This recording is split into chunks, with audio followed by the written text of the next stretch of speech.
So the question is, who is good at jiu-jitsu that shouldn't be? And I kind of was batting this around a little bit. It was hard for me to think of a specific person that I would go, whoa, that person really shouldn't be good at jiu-jitsu, but they end up being amazing. Until I started thinking back to different classes I'm teaching, and I'm like, oh wait, the kids class.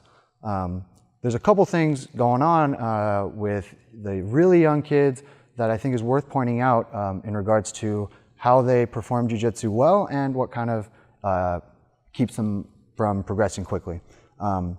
So on the one hand, really young kids before kindergarten oftentimes have great squat mechanics. They have great tumbling mechanics because they haven't spent a lot of time in a classroom sitting down developing different hip impingements.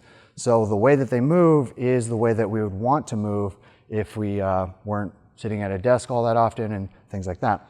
So in one sense, kids have motor patterns that are very close to what we would want them to be if we were able to just start with a blank template. Now, the other thing though is that kids' heads are really out of proportion still to the rest of their body. They have these tremendous heads that they like move around in a shopping cart. And that often sways their balance a lot, so that when they're trying to learn takedowns or do guard passes, it's pretty easy for the other kids to just pull the collar a little bit, and since their head's already forward, they start falling into the ground.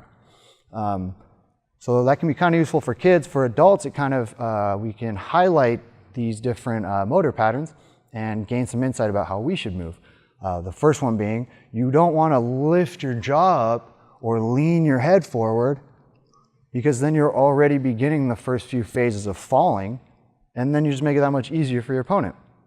On the other hand, if you happen to spend a lot of time at a desk or sitting or just staying in one specific position for long periods of time, you're going to improve your jiu-jitsu a lot by restoring your natural human movement patterns. Okay, and the two big ones are the gait cycle, the walking, being able to fully articulate the hip, and then the shoulder articulations that used to let us swing from branches, brachiation, and led to throwing, so full shoulder mobility and full hip mobility.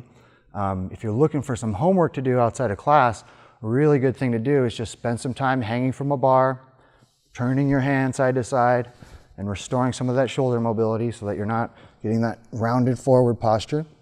And then the other is to open up your hip. That could be on the wall, stretching out the front of your hip. It could be rolling out on a lacrosse ball to restore some of the soft tissue in your hip. But yeah, doing those simple mobilizations in the shoulder and the hip each day is going to pay you dividends in your actual training, as you'll be able to articulate your movements in jiu-jitsu much more precisely.